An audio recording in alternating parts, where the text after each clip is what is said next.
Bonjour à toutes et à tous, ici Khalil Djebali pour ce Good Morning Market du 14 mars 2018. Nous commençons tout de suite avec le rappel légal habituel. XTB France informe les participants que la présentation à venir et les informations qui vont être dispensées ne constituent pas en aucune manière une sollicitation ou incitation à acheter ou vendre des produits financiers.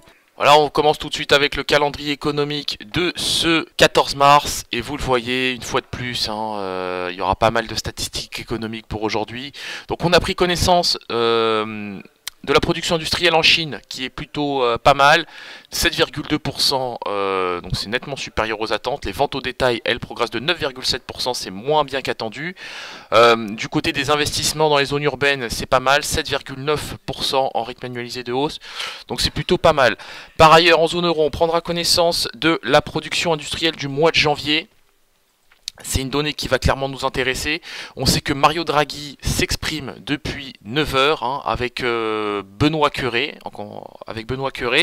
Donc là pour l'instant on va parler de la réaction on va parler de la réaction des opérateurs sur la paire euro-dollar. Vous allez voir qu'elle est assez qu'elle est assez prononcée. Voilà, c'est le cas de le dire.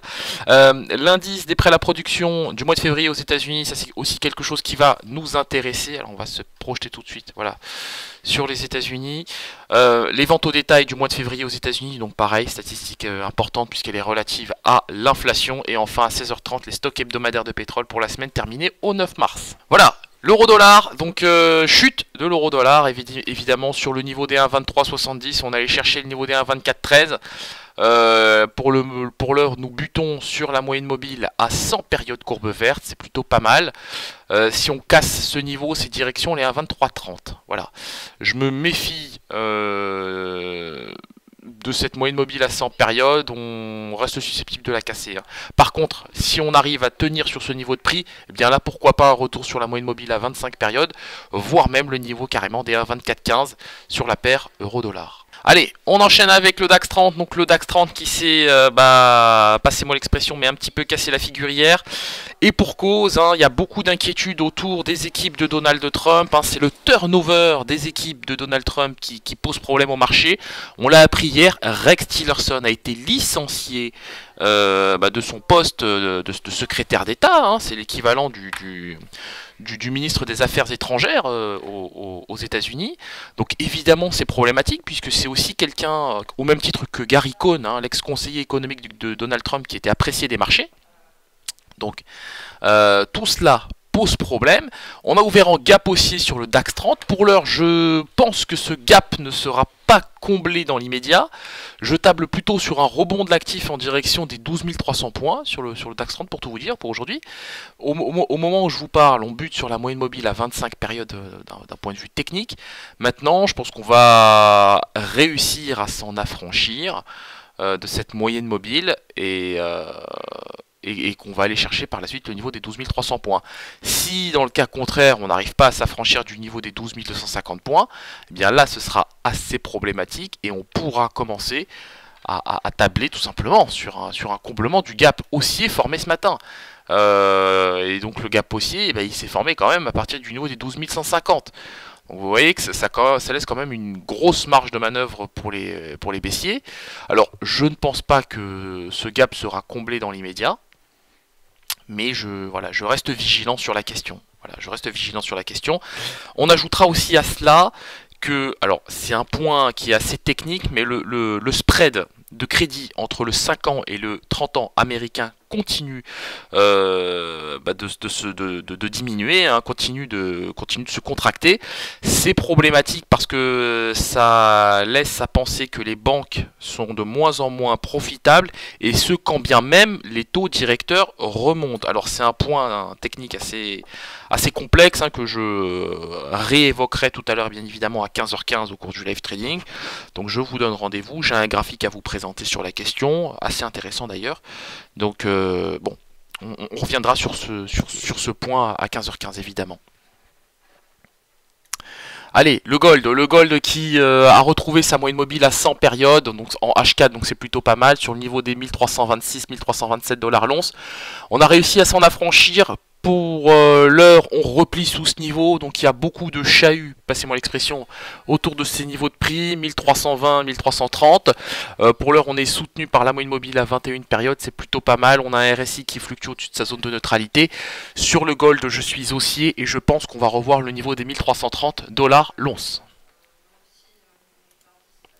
Sur le WTI, voilà, donc pareil, WTI, consolidation avant la publication du département de l'énergie américain. Au moment où je m'exprime, le consensus anticipe une progression des stocks de brut de 1,5 million de barils et une contraction des stocks d'essence de 2,13 millions de barils pour la semaine terminée au 9 mars. Donc j'ai évidemment un biais neutre sur le contrat WTI et j'attendrai littéralement la publication du département de l'énergie américain pour prendre position sur cet actif. L'indice S&P 500 qui lui aussi nous a fait peur hier. Pour l'heure, on retrouve des couleurs sur cet indice. Je pense qu'on va aller chercher, pourquoi pas, le niveau des 2787, voire même 2800 points sur l'indice. On s'est bien fait peur hier hein, sur cet indice. Pareil, on est allé tester le niveau des 2760 points. Mais bon, pour l'heure, il n'y a plus de raison de s'inquiéter puisque la toile de fond est parfaitement haussière, en M30 évidemment, puisque les prix sont portés par la moyenne mobile à 21 périodes. Nous terminons avec le Bitcoin, donc le Bitcoin qui commence à nous faire peur en H1. Donc on est toujours plus ou moins porté par ce support oblique. Alors au moment où je vous parle, alors, support oblique du canal ascendant évidemment, au moment où je vous parle, les prix évoluent sous ce support oblique. Les opérateurs, les haussiers évidemment font ce qu'ils peuvent pour maintenir les cotations autour du niveau des 9111. C'est pas évident. Si on casse ce niveau, c'est direction les 8590 et là ça voudra dire qu'on rebasculera en tendance baissière et à 8590 évidemment il conviendra d'être vendeur en direction du niveau des 8000 voire même 7960 $ pour un Bitcoin.